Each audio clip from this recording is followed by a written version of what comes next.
Só dar uma olhada aqui na minha internet, porque minha conexão tá bem ruim, pessoal.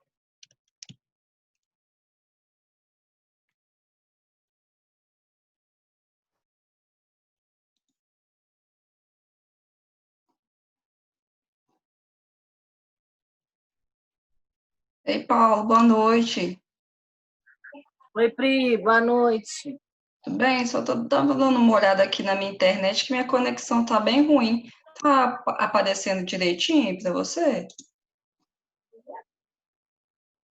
O quê? Tá picotando. Tá picotando, né? Minha conexão aqui tá ruim. Aí ele tá mostrando aqui. Melhorou?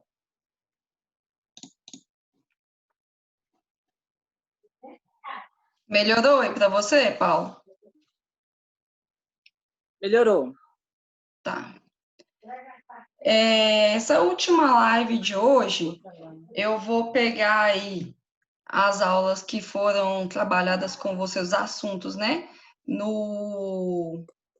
Na etapa 4, e eu vou também resolver o exercício, o desafio final.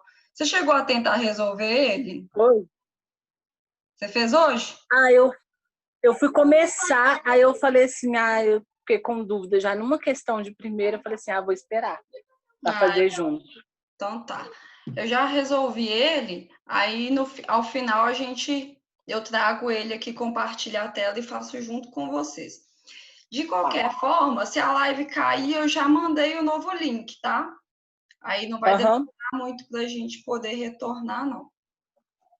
Hoje, Paulo, dentro dessa etapa 4, eu peguei para poder trabalhar a parte de políticas econômicas, porque foi a parte que eu acredito que tenha gerado mais dúvidas. Então, é a parte que eu vou dar um enfoque maior, ok? Tá certinho? Ok. Então, vamos lá. Uhum.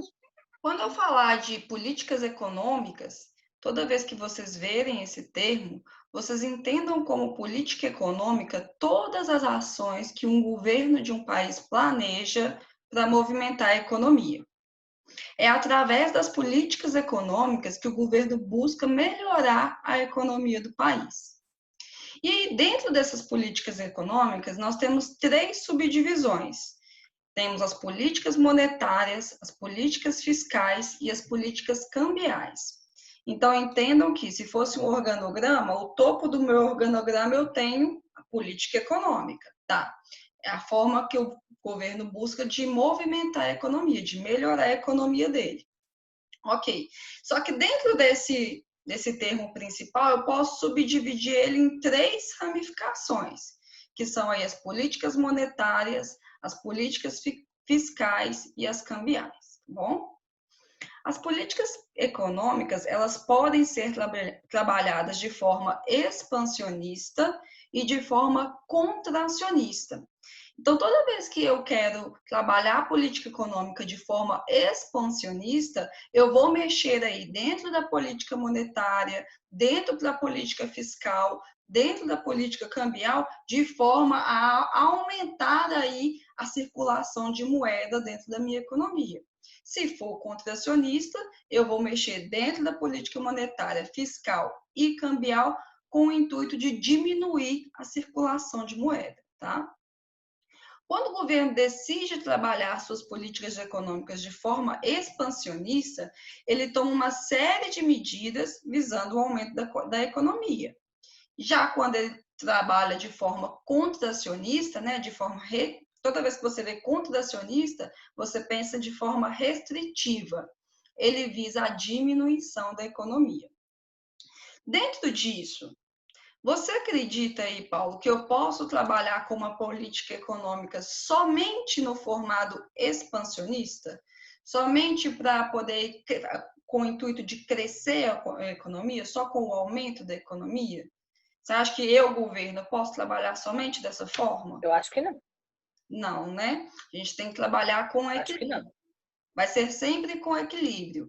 Então, assim, o governo ele vai tomar medidas que visam a expansão, ora a expansão da economia, ora a retração da economia, tá? Nós temos aí um problema bem conhecido de todos vocês, que é ocasionado aí por políticas econômicas expansionistas, que é a inflação, né? Uma economia aquecida, ela estimula o consumo de bens e serviços da população. E se esse consumo ele cresce de forma desordenada, as empresas não conseguem produzir no mesmo ritmo que a demanda cresce. E aí a gente viu nas lives passadas que quando eu tenho uma demanda muito maior que a minha oferta, eu tenho aí a inflação, eu gero a inflação. Então, os governos vão sempre trabalhar suas políticas econômicas, ora de forma expansionista e ora de forma contracionista, tá? E olha só, eu falei para vocês agora há pouco que as políticas econômicas elas são subdivididas em três tipos, né? As monetárias, as fiscais e as cambiais. Eu vou entrar com vocês um pouquinho agora sobre a política monetária. A política monetária, ela busca aí proporcionar o equilíbrio entre a oferta e a demanda de moeda de um país. Então, ela vai aí controlar, propiciar, né, o equilíbrio da demanda de oferta e da oferta e demanda da moeda, tá? Ela também serve para determinar as taxas de juros que vão ser trabalhadas, ok? Então, assim, gente, existem várias ferramentas que auxiliam no controle da demanda e da oferta e da moeda. E essas ferramentas, elas foram apresentadas para vocês dentro da EAD, né? São elas a taxa Selic, o Open Market, o depósito compulsório e o redesconto. Você chegou a dar uma olhada nessas ferramentas, Paulo? Taxa Selic, você chegou a ver um pouquinho sobre elas dentro do material? Peraí. Ai, Jesus, tô me agarrando. Maria Fernanda, tem Tá me alguma ouvindo, dúvida? Pri? Estou te ouvindo. Maria Fernanda, tem alguma dúvida, gente, Ah, em tá. específico sobre essas ferramentas? Não, nenhuma dúvida em específico, não. Vocês querem que Que fale? no EAD, no conteúdo de EAD, tem aquelas. Não sei, eu acho que não sei se é isso que você está querendo falar. Tipo. Como é que chama? Tipo, é um negócio de economia de outros países. Tem vários. Entre países. Acho que é isso, não é? Você fala sobre os grupos, os blocos econômicos? Na parte de globalização? Acho que é totalmente diferente, não é? Não, essa parte aí é um pouquinho mais adiantada, tá? Essa parte aqui só foram apresentadas as ferramentas, Então, são as ferramentas aí que um governo tem para controlar aí a oferta e a demanda da moeda dentro da política monetária. Eu vou falar um pouquinho sobre elas, caso surja alguma dúvida, aí é bom que esclarece, se não tiver, a gente passa aí de uma forma mais simplificada, porque às vezes, né, alguém que vai assistir depois teve alguma dúvida. Mas é o seguinte, ó, então, essas ferramentas, tanto a taxa Selic, quanto o Open Market, o depósito compulsório e o redesconto, eles são ferramentas que propiciam ao governo a controlar. Eu quero que gire, tenha mais moedas circulando dentro da minha economia? Não, agora eu quero diminuir a circulação de moeda. Como que ele faz isso? Através dessas ferramentas. A primeira que eu vou trabalhar com vocês, eu já até falei um pouquinho, acho que talvez por isso não tenha gerado tanta dúvida, é a taxa Selic, tá? Já falei um pouquinho sobre ela nas aulas de inflação. A taxa Selic, gente, é a taxa básica de juros, né? Ela é utilizada justamente para controlar a inflação no país. Ela representa o quê? A remuneração das instituições financeiras nas operações com títulos públicos. Então, o percentual que as instituições financeiras vão receber aí diante das operações com títulos públicos, esse percentual chama taxa Selic. Então, como que funciona? O governo ele emite títulos públicos, papel, né? Títulos públicos que são vendidos para os bancos comerciais através do Banco Central. Quem que são os bancos comerciais, gente?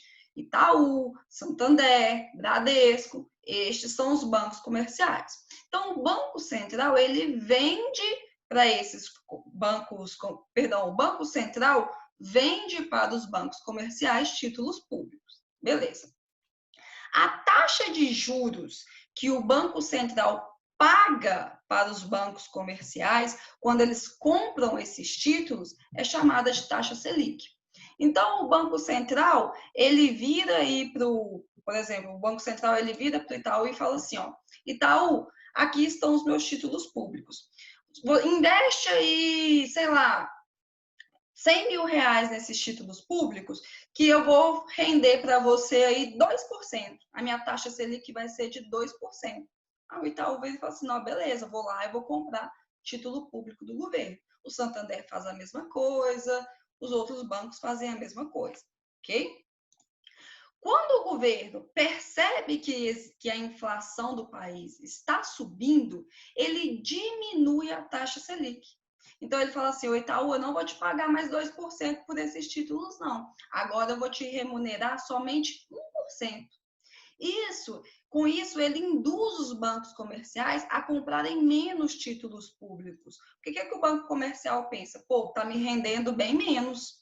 Então, eu vou ter que capitalizar de outra forma, né? Eu estava comprando título público aí do governo, só que esse rendimento aí não está sendo mais tão bom para mim.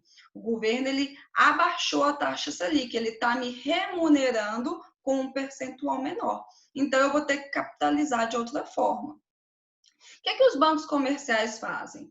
Eles buscam aí capitalizar através de empréstimos para as empresas privadas e para as pessoas físicas. Então, a outra forma que o Itaú, que o Santander, o Bradesco tem de capitalizar, tem de faturar, é o quê? Realizando empréstimos para as empresas. E aí, para estimular a aquisição desses empréstimos, os bancos comerciais diminuem as taxas de juros.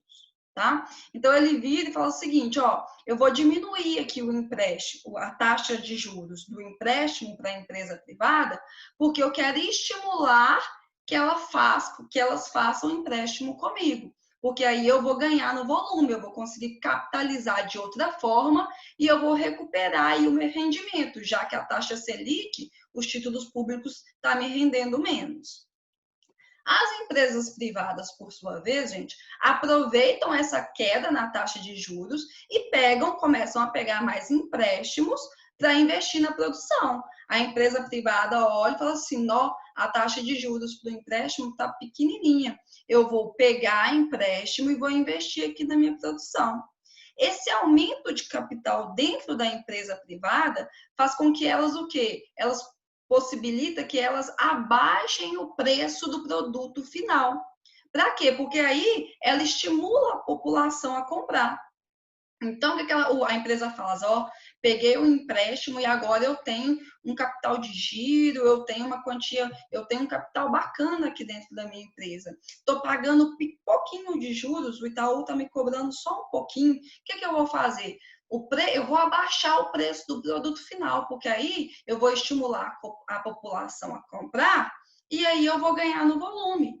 Então, olha só, o governo, o Banco Central, ele teve uma movimentação lá na taxa Selic, ele reduziu a taxa Selic, e essa reação em cadeia fez com que as empresas privadas abaixassem os preços dos produtos no mercado. Se eu tenho aí uma decaída no preço dos produtos, uma queda geral desses preços, eu estou fazendo com o quê, gente? Eu estou controlando a minha inflação.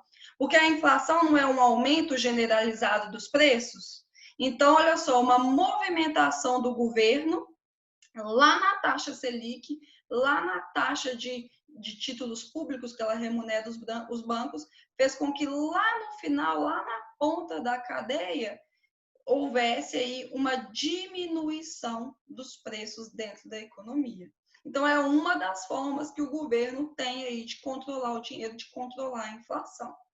Ok? Deu para entender? Então, toda vez que vocês ouvirem aí taxa Selic, tá todo mundo de olho nela. Porque se vocês ouvirem na televisão, o governo diminuiu a taxa Selic. Aí, o que a população, o que as empresas pensam? Opa, vai ter uma declínio, vai ter uma baixa na taxa de juros dos empréstimos dos bancos.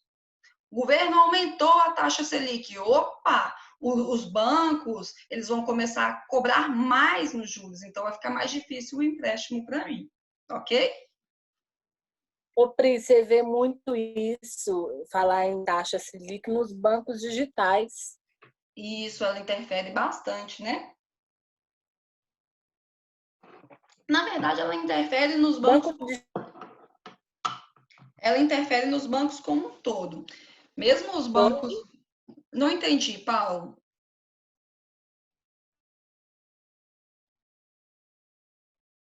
A sua internet está um pouquinho falha.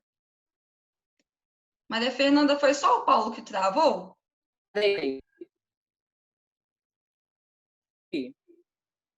Minha conexão está instável.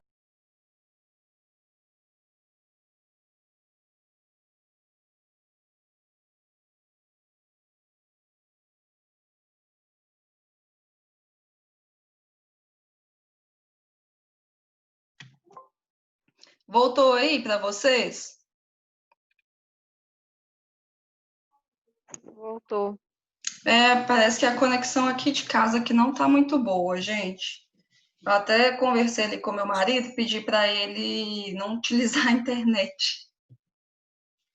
Mas assim, gente, retomando aí, são coisas da aula virtual, acontece. Mas retomando, essa questão de mudança na taxa Selic, ela vai atingir todos os bancos comerciais, sejam eles digitais, sejam eles bancos físicos. Por quê? Porque é a forma que o governo tem de controlar como o banco vai resolver capitalizar. Porque se ele vê uma vantagem muito grande em comprar títulos públicos, o que ele faz, gente? Ele começa a comprar e ele aumenta a taxa de juros dele para a população. Eu não preciso que as empresas fiquem tomando empréstimo comigo, entendeu? Então, essa questão da taxa Selic é uma forma de controle do governo diante dos bancos que vai interferir diretamente dentro da nossa economia. Tá certo? Tá ok aí, pessoal? Ok. Então, beleza. Uma outra ferramenta, gente, um outro instrumento que o governo utiliza para inserir e retirar a moeda na economia é o open market. Ele é conhecido também como mercado aberto. O que é o open market? Ele consiste na compra e venda de títulos de dívida pública. Essa compra e venda de títulos de dívida pública, gente, ela não é feita só pelos bancos, não, tá? Ela pode ser feita por empresas, ela pode ser feita por pessoa privada. Então, a comercialização desses títulos de dívida pública pode ser feita para qualquer pessoa, tá? E esses títulos de dívida pública são títulos que o governo emite para captar investimento, tá? Então, assim, de acordo com a necessidade de expandir ou reter a circulação de moeda no mercado, o governo compra ou vende os títulos. Quando o governo compra títulos, ele está inserindo moeda na economia. E aí ele incentiva com isso a política expansionista. Quando ele vende títulos, ele tem o objetivo de retirar moeda da economia. E aí ele incentiva, então, a política contracionista, tá? Como assim? Pensa só, o Paulo tem um título público e a Maria Fernanda tem um título público, tá? Vocês compraram, tá aí com vocês, e eu sou o governo. Aí eu viro para você e falo assim, Paulo, eu quero comprar esse título público de vocês. Eu vou te pagar R$30. Aí o Paulo pensa assim, não, comprei por 10, vou vender para o governo por 30, tô tendo um lucro aí de 20. Aí o Paulo, beleza, toma, governo, então, ó, então eu vou comprar o título do Paulo. Toma, Paulo, toma R$30. Maria Fernanda, eu vou comprar o seu título público por R$ 30. A Maria Fernanda fala assim, nossa, ótimo negócio para mim. Então, olha só, eu compro o título e injeto moeda. Então, quando eu dou o dinheiro para a minha população, quando eu injeto dinheiro na população, eu vou fazer o quê, gente? Eu vou aumentar a circulação de moeda. Eu vou aumentar o poder de consumo dentro da minha população. Então, toda vez que o governo compra título, ele está aumentando a circulação de moeda. Beleza. Só que agora eu quero diminuir a circulação de moeda dentro da minha população. Nossa Senhora, a minha inflação está alta, eu preciso que as pessoas percam o poder de compra. Não posso deixar do jeito que está, não. Então, eu vou vender título público. Paula, eu sei que você tem dinheiro aí, estou vendendo um título público por R$ 20. Você quer comprar? Ele quero. Aí eu te dou o título e retomo dinheiro de você. Ó. Olha, eu tirando moeda de circulação. Maria Fernanda, eu te dou aí o título e eu vou te vender ele por R$ 20. A Maria Fernanda, não, beleza, porque quando eu for recuperar lá na frente, ele vai me render muito mais. Então, a curto prazo, por mais que a longo prazo eu vou devolver esse retorno aí para o meu cliente, eu vou pagar mais moeda para o meu cliente, ele vai ter um lucro, a curto prazo eu retiro moeda de circulação.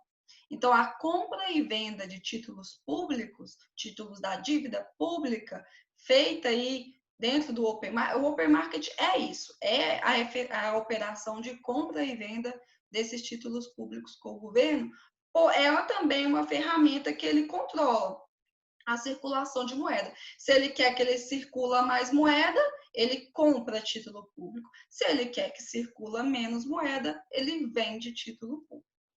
Ok?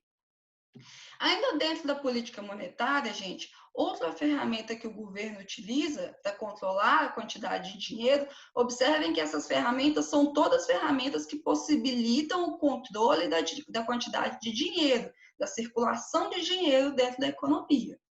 É o depósito compulsório. O que é o depósito compulsório? É uma taxa cobrada pelo Banco Central sobre os depósitos feitos nos bancos comerciais. Então, toda vez que você vai lá e deposita um cheque dentro dos bancos comerciais, ele paga uma taxa para o Banco Central. Então, o Itaú, você vai lá, deposita um cheque, o Itaú vai lá e paga uma taxa para o Banco Central. Essa taxa é chamada de depósito compulsório. Então, assim, se o Banco Central aumenta essa taxa do compulsório, se o Itaú tem que pagar um percentual maior para o Banco Central, o banco comercial, o Itaú, fica com menos dinheiro para emprestar. Então, menos dinheiro circulando. Se o governo diminui a taxa do compulsório, do depósito compulsório, então o Itaú paga uma taxa menor sobre os cheques que entram. O que acontece? Sobra mais dinheiro aí para o Itaú emprestar para as pessoas, para as empresas.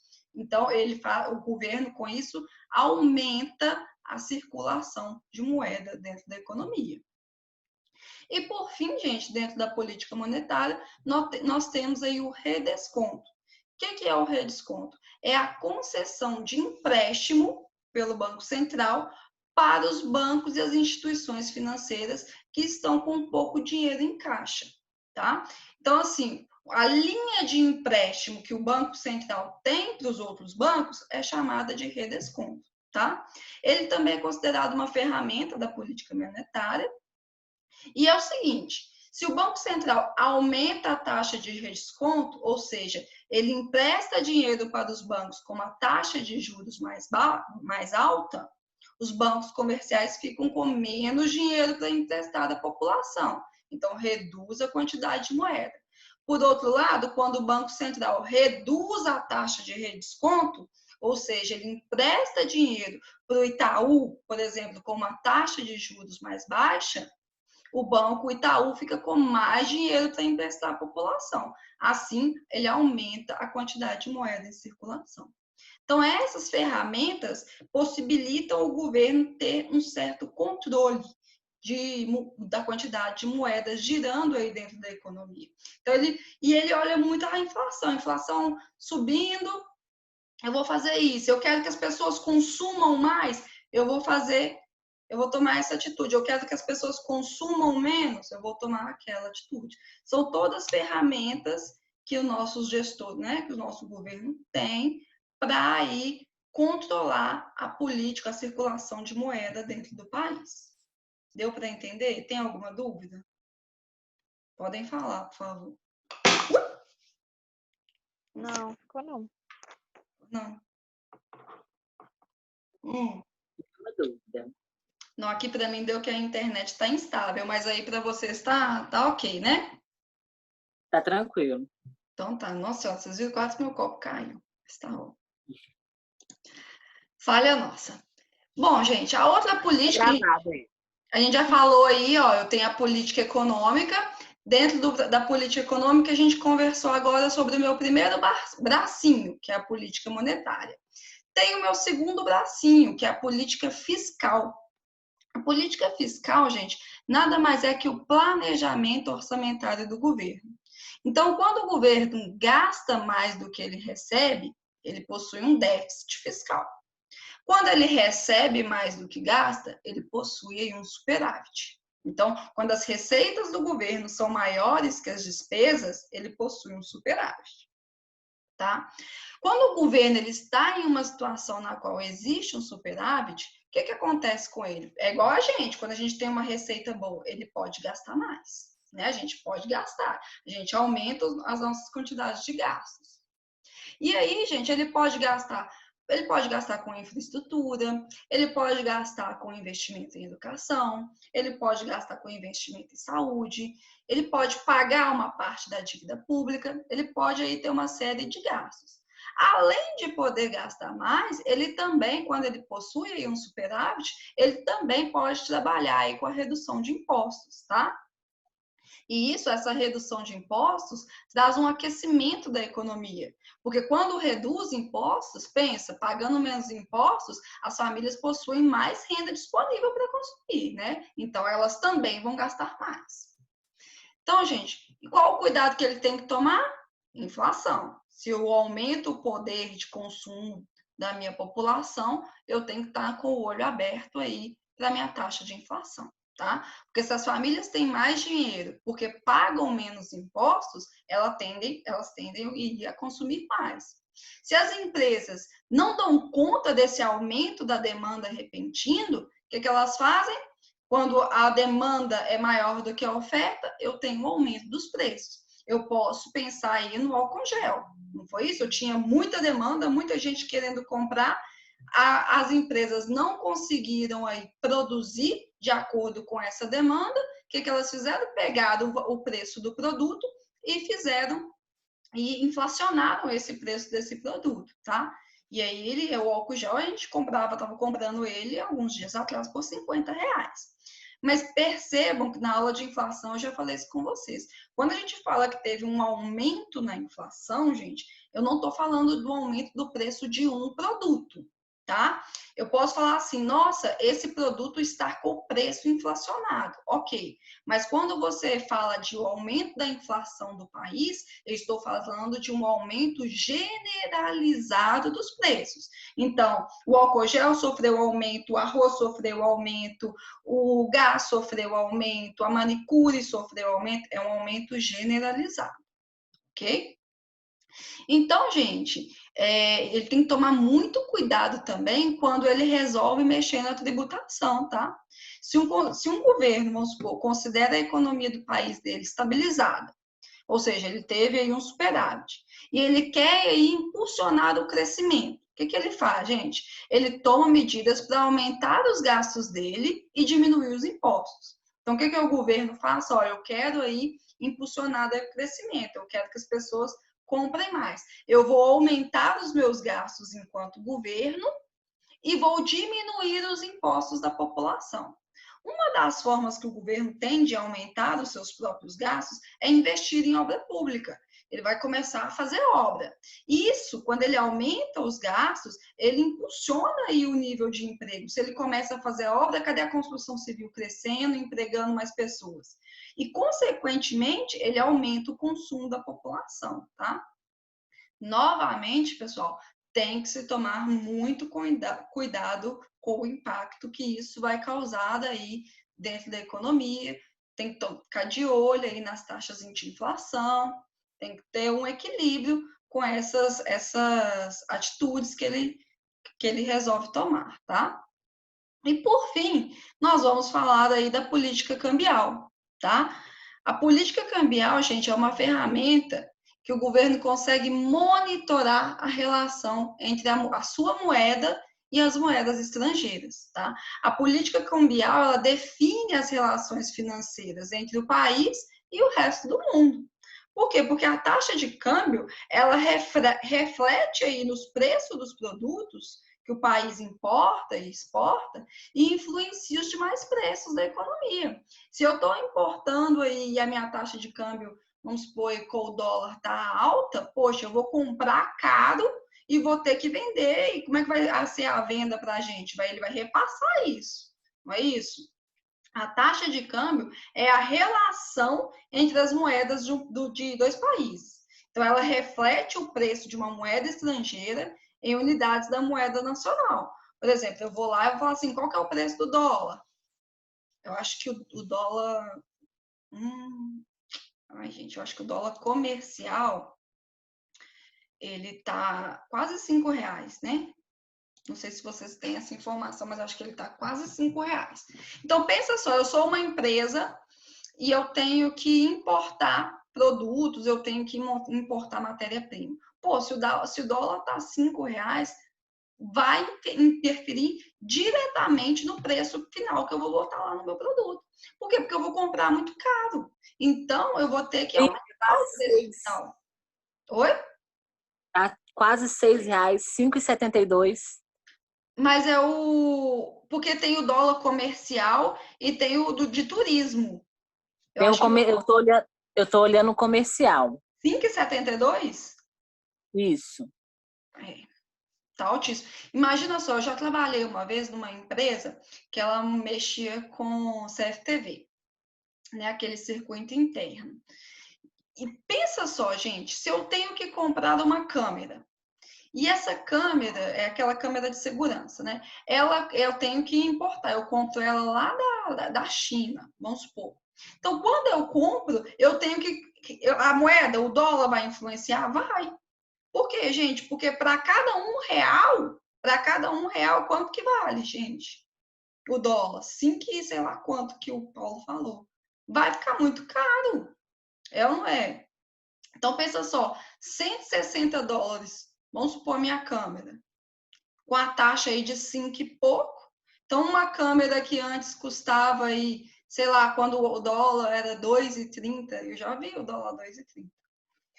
Você comprava e revendia aí, sei lá, por R$500, essa mesma câmera, esse mesmo produto hoje com a taxa de 5 e pouco que o Paulo falou, você vai vender por quanto, gente? Por uns, sei lá, uns R$800, R$900? Viu como a taxa influencia diretamente? Então, essa política cambial, ela vai mostrar e ela vai estar diretamente ligada, ela vai refletir, né, nas ações aí dentro do país, ela vai impactar nos preços dentro da economia, nos preços dos produtos dentro da economia, envolvendo aí as importações e as exportações. Ok? Deu para entender, pessoal? Paulo, Maria Fernanda? Deu. Então, gente, esses foram os pontos que eu vi dentro da parte 4 do material, que foram os pontos mais relevantes, né? Acho que eu achei assim, aqui pode ter tido alguma dúvida. Dentro da parte de globalização, ele veio falando um pouco sobre os blocos econômicos, né? E aí ele falou um pouco sobre como os países se movimentam, como os países se unem em prol aí de terem melhores negociações entre si e tal. E aí ele levantou vários blocos econômicos. Explicou sobre o NAFTA, sobre o Mercosul, né, sobre a União Europeia. Teve alguma dúvida dentro desse contexto? Porque eu achei que, como foi um pouquinho mais tranquilo, eu não trouxe para a live, mas vocês tiveram alguma dúvida? Não, essa matéria de globalização é fácil para mim. Essa foi tranquila. De globalização, né? Eu tive essa sensação que vocês também eu ia achar mais tranquilo. Então, pessoal, eu vou começar a resolver com vocês o desafio final. Você conseguiu resolver, Maria Fernanda? Ou não teve tempo? Não, eu fiz hoje e tirei 8. Só Tirou? que eu tava querendo tirar 10, né? Aí eu tava esperando pra você, tipo, fazer a correção. Beleza. Então, eu vou Não sei compartilhar. quais dois que eu errei. Tá, eu vou compartilhar aqui a tela e a gente vê aí o que vocês podem ter errado. Então, olha só, gente. Vou tentar só aumentar aqui. Não enxergo muito bem. Então, olha só. Deixa eu só ver se essa foi a primeira pergunta. Então, olha só. Qual o principal problema que a economia, enquanto ciência, busca resolver? Gente, a economia, ela busca resolver o problema da escassez de recursos. Eu falei com vocês nas primeiras lives que as nossas necessidades, elas são infinitas. Então, os seres humanos, eles geram necessidades o tempo todo. E a gente tem necessidade aí de luz, a gente tem necessidade de internet, a gente tem necessidade de mobilidade. A gente vai, e toda vez que a gente atende uma necessidade, a gente gera outra. Só que os recursos para atender essas necessidades, eles são escassos. Então, a economia é uma ciência que busca resolver justamente a escassez desses produtos, desses recursos, né? Porque como que eu vou balancear? Eu vou trabalhar com a escassez desses recursos para atender aí umas necessidades que são infinitas. Então, a economia é uma ciência que busca controlar, né? Essa questão de eu ter necessidades infinitas e recursos escassos. Então, essa primeira questão aí é a escassez, e aí eu poderia ter colocado escassez de recursos. Ok? Ok, professora? Ok. Ok. Próxima pergunta. Qual é o objetivo do governo ao fazer o uso de políticas econômicas? Falamos das políticas econômicas nessa live. Gente, o que eu falei com vocês? O governo ele utiliza das políticas econômicas em prol da economia, para melhorar o desempenho da economia dele. Então, ele vai aumentar a circulação de moeda, diminuir a circulação de moeda, tudo visando melhorar a atividade econômica no país.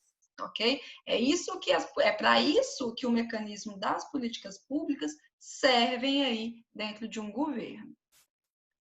Qualquer coisa vocês me falam aí. Se vocês não falarem nada, eu vou passando, hein? Vamos lá.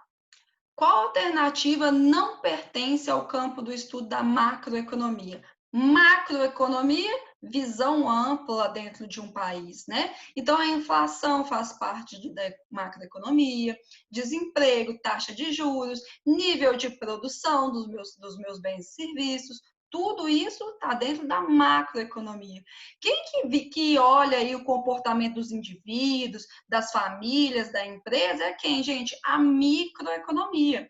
É ela que estuda qual que é o comportamento desses indivíduos quando a demanda, quando a oferta de um bem sobe, quando a pessoa tem aí uma redução do seu salário. Quem vai estudar isso sempre é a microeconomia. Então, o comportamento do indivíduo está dentro da microeconomia. Quando eu falar em macroeconomia, eu penso numa visão mais ampla, numa visão mais global dentro do meu país, tá? Então, eu penso em assuntos que atingem o país como um todo, e não o indivíduo. Qual sistema não visava a comercialização de produtos e produzia apenas o suficiente para a subsistência? Primeiras aulas também, quando a gente falou aí sobre sistemas socioeconômicos. Feudalismo, gente. Dentro do feudalismo, as pessoas aí produziam apenas para a subsistência. Eu falei com vocês que a agricultura dentro do feudalismo era a principal fonte econômica, né? Só que o que as pessoas faziam? Elas plantavam e produziam para elas mesmas, para sobreviver. Não tinha ideia de acúmulo de riquezas, né? O máximo de comércio que eu tenho dentro do feudalismo é o escambo. Então, às vezes, eu vou plantar mandioca e vou trocar com o Paulo por feijão. Mas eu não vou trocar para acumular, para me poder revender feijão em outro lugar. Eu vou pegar feijão para minha família comer, né? Para minha família utilizar desse recurso. Dentro do feudalismo, a gente não tem essa perspectiva de comércio, de comercialização dos produtos e nem de acúmulo de riquezas, tá? Então, é o feudalismo. Vamos lá. Qual é a principal causa das desigualdades econômica e social no país? Acho que foi a penúltima, foi a live passada, né? Má distribuição de renda, gente. Quando eu tenho a concentração da renda de uma determinada camada social, né? Quando essa venda é má distribuída, eu tenho com isso uma desigualdade social, eu tenho com isso uma desigualdade econômica. O que quer dizer? Tem muito dinheiro concentrado em uma só camada econômica, tá? Então, a má distribuição de renda é a principal causa da desigualdade social. Qual o principal objetivo das empresas? Pelo amor de Deus, eu falei isso em muitas lives. Maximização dos lucros. O principal objetivo das empresas é conhecer onde que está aí o seu nível máximo de lucro. Quando que ela atinge o nível máximo de lucro. Então, quanto que eu tenho que produzir para atingir aí o meu lucro máximo? Todas as empresas têm esse objetivo como o principal aí. O que acontece quando acontece o equilíbrio de mercado?